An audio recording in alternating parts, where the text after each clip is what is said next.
Let's get good. This is Legends of Runeterra, and I am good, and today we are going to be doing something a little different than what we've done in the past. So we've done some deck techs, we've shown expeditions a little bit.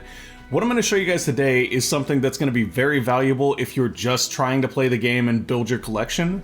So we have a daily quest right here. This is Manaflow Master. Spend 50 mana on cards from Freljord or Shadow Isles. So what I want to do is show you guys the most efficient way to complete this quest. And this is just based on what I have in my collection. You may have to do something slightly different if you're just going off what's in yours. But we're going to be using a deck that I have crafted just for this. There it is. I love that it sorts it alphabetically, but I didn't realize that until just that second. Okay, so this deck is called Freezing to Death. The idea here is that we want to use the two factions that we need for the quest, which is Freljord and Shadow Isles, but we also want to build a deck that can basically curve out, go the long game. We don't want to win early because we need to cast 50 mana worth of spells. So if I show you the deck, here's what we have for a curve. This is, you know, as you can see, pretty nice. We start out with a lot of low costs, we get to higher end, and then we really close out here in the 9+ category.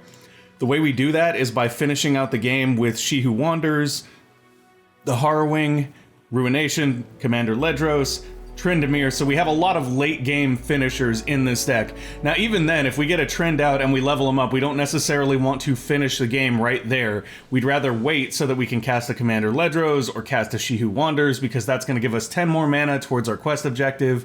The rest of the way up, it's all very control-based cards. So we have Omen Hawk, which is basically just a 1/1 body that is going to power the top two allies in our deck up a little bit. We've got Yeti Yearling, who has a Last Breath that will put 2 5/5s that cost 1 mana into our deck. That's mainly so that we have some very big, strong defenders for the early game, so that we don't really have to worry about what happens if they're playing big, beefy dudes. We've got a couple Black Spears in here for early on. If they have elusives, we may need to find a way to get something dead on our side of the board so that we can take out the elusives. Glimpse Beyond is a way for us to do that. We can kill one of our allies, draw 2 cards, and then go after the elusive with Black Spear. Icefell Archer frostbites an enemy. This will basically allow us to stall out turns, especially if they have a big beefy boy. We just throw that down, frostbite it so it has 0 attack power. They get nothing out of it that attack turn. Braum here because Braum is a great defensive unit.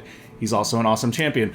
So basically, he'll be able to pull stuff off the bench, force it to interact with him, and that will help him to level up. When he gets to level 2, whenever he swings out, we get a Mighty Poro, which is just another 3/3 blocker as far as we're concerned.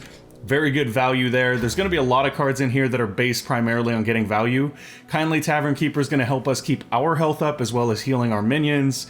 Weirding Stone is going to allow us to have a little bit of extra mana to spend sooner so that we can get closer to that 50 faster. Avalanche here is going to sweep the board, 2 damage to all units at that point in the game, can actually wipe everything off the board and reset the game, which will help us sort of stay in control of the matchup. Babbling Bjerg here will pull out the Yetis that are put into the deck by Yeti Yearling, as well as some of our more powerful finishers. So that essentially plays and then gives us a card to replace it. Card advantage there, which is very important if we're trying to go for the long game. Bloodsworn Pledge here will allow us to save 2 allies if they pull some tricks out of their hand and try to increase the damage of a trade that we didn't want them to increase. We've also got a Grasp of the Undying here that will allow us to drain 3 health from an enemy unit. This lets us take out something that's a little bit chunkier than the 1 or 2 damage we've got earlier in, as well as gaining back a little bit of health ourselves. We've got Thresh here to basically allow us to pull Trynd out of the deck if we need him, or I believe, yeah, Hecarim as well, because we have Hecarim in here as a finisher. We got Withering Wail, deal 1 damage to all enemy units and heal your Nexus for 3.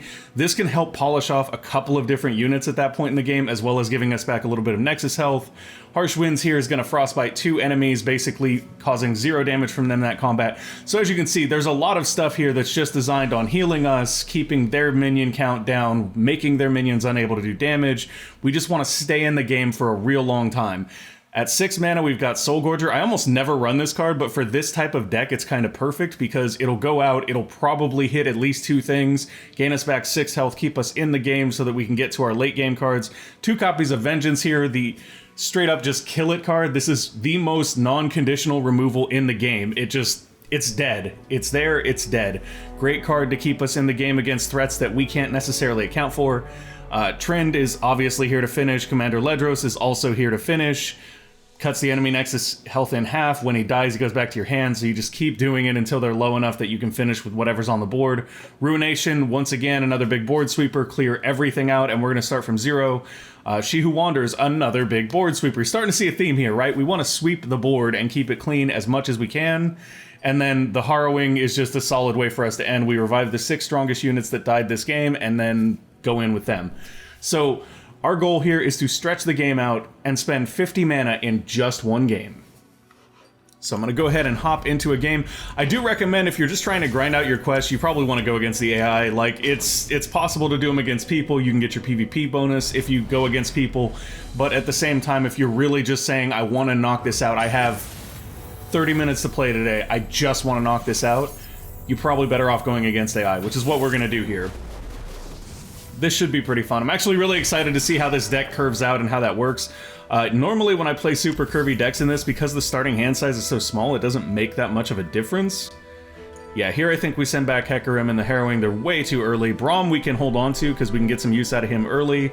Black Sphere we could hold on to, but we definitely need something to die before that goes live, so maybe not. I think we'll keep it. We'll keep it for right now. They may go after killing Braum just because he's a champion. There's a lot of champion hate in the game. Like, people will... Well, and AIs will opt to kill champions where possible because of how powerful they are. Nice. We top deck into an Omen Hawk. That's the curve playing for us, so goodie for us. They get a Hapless Aristocrat. That's a perfectly fine exchange right there. I'm not going to go in here. We don't need to be aggressive. The whole point of this deck is for us to be defensive, hang in there to the late game, and then close out. Oh, and Soul Gorger got the +1/+1 from Omen Hawk, so that's going to make him even better. Okay, they're probably going to go in here. We don't even need to trade, really. We could to prevent an Elise level up in the future, but there's really no point. The other option we have is we could... So we could go here... Well, actually, we could go here and we could Glimpse Beyond. That's actually probably the best choice. Let's just do that. We'll just do that. We're going to take 2 damage. That's okay. We're going to get 2 cards for our 2 damage, though. Thresh getting the +1/+1 from Omen Hawk as well. That's just really nice. Okay, and that just gave me a cool idea for another deck that we'll look at another day. So we're going to go ahead and pass here. It's going to come back to us, and of course we're going to slap down Braum, the big beefy boy. Alright, Braum, get down there. We could have gone Weirding Stone here, too. That might have actually been a better decision. I mean, this is fine. I'm not sure why that's the play, but okay. Here, we're just gonna basically try to level up Braum. They have no mana, so it doesn't really matter what we pull off the bench. Just pull this guy. Does his effect last, or does that... I can't remember if that lasts. No, it's for this round. That was really, really ineffective, but okay. So Braum's taking a little damage. He's gonna regen. We're 1 step closer to getting his level 2 here. That'll be a nice board sweeper. Against this deck, this will kill nearly the entire board, and this is what I was talking about when I said we put this in here to be a board sweeper. And Braum will survive, too. That's the best part.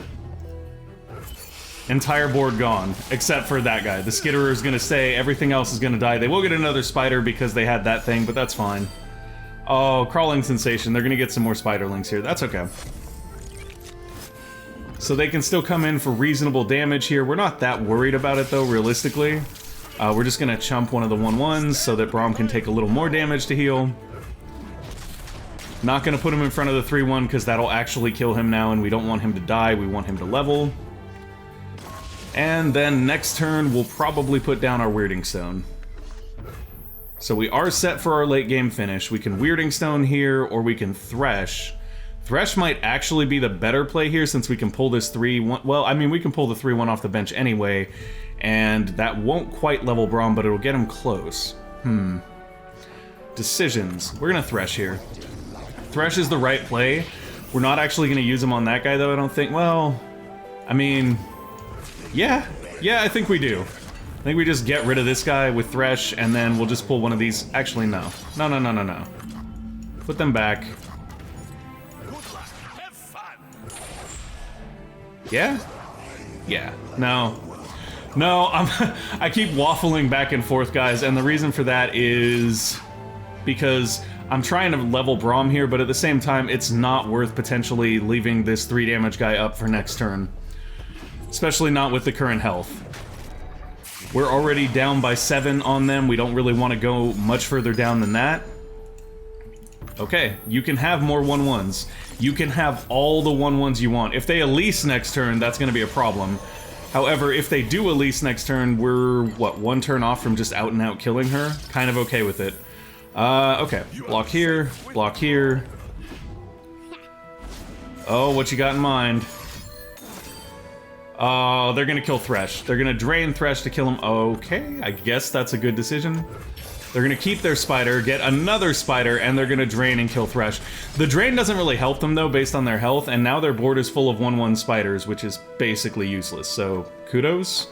Okay. Soul Gorger here is gonna get us back a lot of health if we go for it. I mean, I think that's probably the best bet. We don't really want to Ice Veil, there's no value in that. If we play this, we have 3 mana left for next turn's spell mana. That's actually pretty good. Let's do that. So we're gonna Weirding Stone here. Weirding Stone would have been nice to have down anyway, because we could have used it as a blocker. Now we'll have 3 spell mana, we'll still have enough mana to play the Soul Gorger if we so please, and we do, because we need to get some health back here. But this is exactly what the Soul Gorger was for. Oh, come on. They're gonna stun him. That's annoying. Okay. You get to stun him. Nothing I can do about it. Get in there, Braum. Get in there and bounce that guy off your shield. 1 more hit on Braum and he should level up nicely, and then we'll be getting free units every time he comes down. So we could Ice Veil Archer here and Frostbite something, but that'll just fall off at the end of the turn, so there's really no point. What we will do, though, is play a Yeti Yearling here, so that we have just 1 more blocker that can basically just stand in front of something. We still have 10 health, we're still in a really good spot. We do have Soul Gorger here, so unless they kill it flat out, like, we're gonna be getting back 4 health this turn as well. There we go, that's a very nice little block setup. Yeah. Braum should hit 2, we should regain 4 health, and our Yeti Yearling is not going to die, but it is going to be 1 step closer. Oh, look at that. Yeah. Now we're going to get a Mighty Poro every time that Braum goes out, which is awesome, because that means infinite blockers. So we're doing what we intended to do with this deck quite well at this point. We could Babbling Bjerg here just to pull a card. I don't think that's a bad idea, let's go for it. Oh, now we have a Tryndamere too. So Trynd is really good, but Trynd will close the game if we play it, and we don't want to close the game because we want to play more cards, right? So we're just gonna not. We're just gonna not do that. What we might do here, it seems like a waste to Vengeance on that guy, but at the same time, like, I'm just gonna do it. I'm gonna do it because we have the mana to do it, and our goal here is to spend mana. So we're just gonna spend mana, we're gonna do that. I mean, we have to be close to 50. I guess I could have been keeping track here, but I've just been kind of like playing the slow game and kind of stalling things out to see how far we get. Yep, we can definitely go in with... Actually, honestly, we could go in with everyone here. We don't need to, though. I'm gonna go in with these 2 alone, and the main reason for that is because that'll give us back some more health, and also just let us have a Mighty Poro for free. That's what it does, right? Yeah, when I survive damage. Okay, cool. So we'll get a Mighty Poro blocker here in just a moment. There we go. Nice little Mighty Poro. Oh no, a Scuttlegeist. We will actually have to block that with something that will probably die. It does have Fearsome though, so that's something we have to keep in mind. Fearsome here does register as a problem because it means we have to block it with something at least considered substantial. Fortunately, we have these Mighty Poros and they're not going anywhere quickly, so we're gonna be fine. In fact, if we really want to, we can block with the Yeti Yearling here, which is actually a good idea so that we can play more cards. Oh, what you got in mind? Okay, that's fair. That's fair. But yeah, as you can see, because of the way this deck is built, we have tons of cards in our hand, we have the card advantage, we've, you know, got the board advantage, so to speak. This guy's still out here, but he's not really a threat. You know, go ahead and Thresh here. Just to get another body on the board, that's another 5 mana. Here's another 2. Let's go ahead and kill that Scuttle off. Bye-bye. Okay, Thresh gets a step closer to leveling up because of that. Yeah, that's fine. So now we're in a situation where, like, we're just full on board. There's not really a whole lot we can do here except for let our stuff die, or potentially just cast Vengeance on a target that doesn't matter. They are at full health though, so that does mean that we can kind of do this. We'll just go in with... A couple of guys? Yeah, we'll just go in with a couple guys here. And the main reason for that is because we have no reason not to. And we can whittle them down without killing them. We don't want to kill them right now, we just want to whittle them down. The reason that I'm not going in with Braum here is because we don't want to keep filling our bench with Mighty Poros. We just want to keep one out there as a kind of cheese blocker, so to speak. There we go. We're already at full health, so that wasn't really necessary, but hey, it's another death that Thresh can see. And another death that Thresh can see. Okay. Now this is silly, but I might actually vengeance that guy at this point, just to play another 7 mana. Yeah, let's go for it. There's really no reason not to. Like, we're not afraid of anything, given our hand. There's really nothing that can be done on that end of the board now to stop things from going for us. So we're just spending as much mana as we can here, as we're able to do so. I'm actually waiting for... It's not the Harrowing. Wow. Slips my mind. I'm waiting for the kill spell that will just wipe the entire board at this point, because that's what we need. Our board is full. We're not getting much more value out of it as long as it's full. It is their turn, so if we cast this, we will kill several of our own units to clear up board space, which is actually very useful at this point. Yeah, I think we do that. I'm fine with this. Let's go for that. This will basically kill one of their units and a couple of ours, and we'll get a Mighty Poro for it because Braum is Braum. So we killed a Mighty Poro to gain a Mighty Poro. Or no, we didn't actually kill the Mighty Poro. So we got one open slot back from that, which is still something, I guess. Yeah, we'll put this guy right here in front of it. Seems like a fair block. I mean, we could also do this guy, but I'd rather save him to gain a little bit more life later. That seems like a more prudent choice. We could also just Black Spear this, but I'd rather save Black Spear since we kind of spent all of our premium removal already. Oh, Blade's Edge, that's so sad. I really didn't want you to... I'm kidding. Kill that thing, please. Give me space to play stuff. That's all I want. Alrighty, that's perfect. So we can just put Trend out here. We don't need to swing with him because he'll just wreck the board and basically kill them on his own. But he's out there now, so we spent another 8 mana. We could Harrowing here just for good measure. Like, that's honestly something I'm considering doing. We could also She Who Wanders. That will kill our Braum. And that's pretty much it, I think. Yeah, that'll kill our Braum, which is unfortunate. Probably not worth... Yeah. In fact, going in with anyone here is not worth... We can Harrowing just because. That's another 10 mana spend. We'll do it. We have 2 of them in our hand. It's totally fine. These guys are going to die at the end of the turn anyway, which will actually help Thresh potentially level up. Oh, he's already leveled, though, so we don't need to really worry about that. I didn't realize he'd already gotten his level. Sure. This guy will guaranteedly get in for 5, so we're basically just setting up for our inevitable win. Huh? Nah. Nah. We'll just leave it out. We'll get the damage. At this point, it doesn't really matter. Oh, we get to pull a hero out. Okay, so Hecarim's coming out too. Oh, I didn't mean to do that. Okay, we're gonna basically decimate them this turn. So now we really have to only attack when we want to win, because that's gonna be pretty fierce. Yeah, they're down to 5 health. And we didn't get to cast Hecarim, which is unfortunate. That's very sad. I would have rather casted that than just played it. We could, however, go She Who Wanders here just to spend the 10. We'll kill Braum here. I don't care that much, though, to be honest. Oh, it killed it out of our hand, too. Okay, that's crazy. And it didn't kill Braum. I thought it got anything, all followers with 4 or less power in play and in hands. Braum has 0 power? I'm so confused right now. Okay. That's fine. So we know we've spent at least 20, right? We can Ruination and Harrowing now, and that would just be hilarious. We'll save Ruination for their turn, though.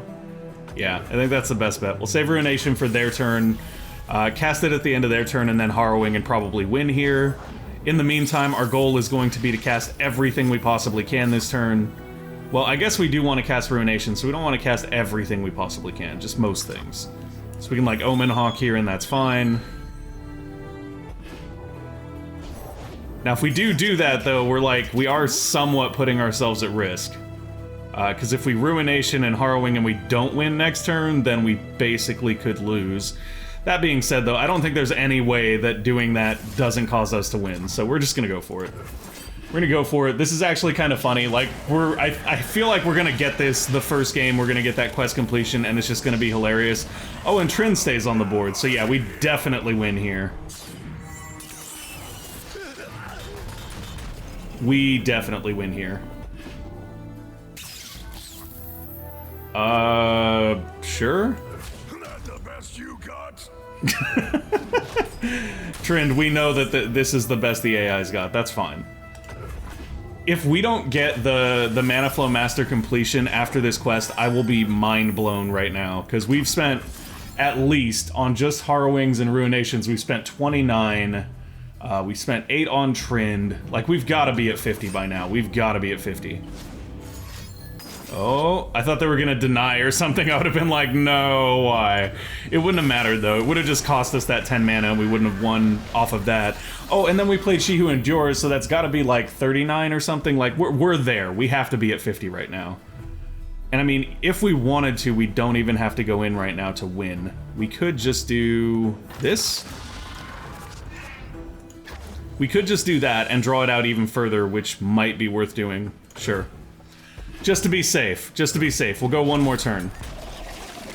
All these things are gonna die now, though. Sad times. Okay. I'm gonna basically just be playing out everything in my hand at this point. Oh no, a stun. I'm so upset by that. Why would you do this to me?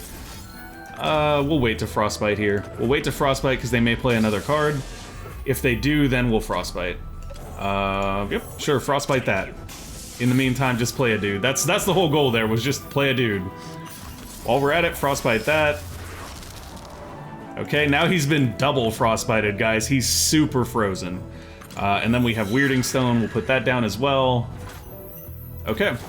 I think we're basically gonna go for the win this turn. Hopefully we draw something expensive. That's not expensive. That's not expensive, game. Why you do this?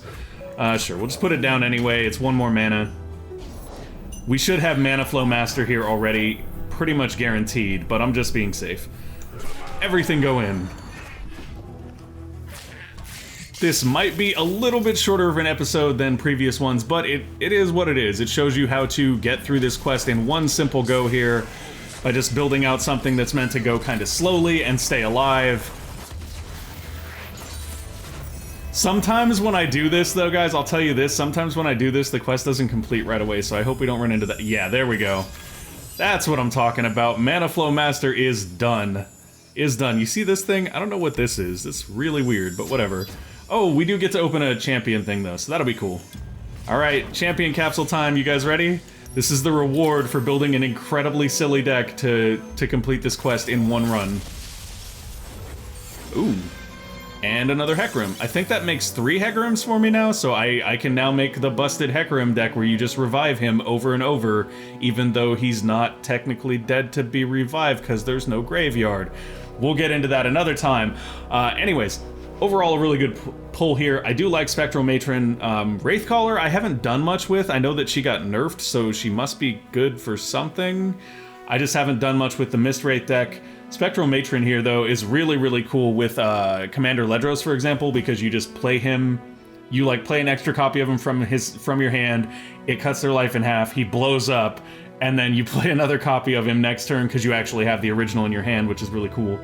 Hecarim, also super, super fun. He is part of a really, really busted combo right now. That's going to be it for this one, folks. I hope that you are able to apply this to your leveling in Legends of Runeterra and get through your daily quests a little bit faster. Thank you guys for watching. I hope you enjoyed the show. If you did, make sure to go ahead and give us a like or subscribe to the channel, and we will see you next time. Bye!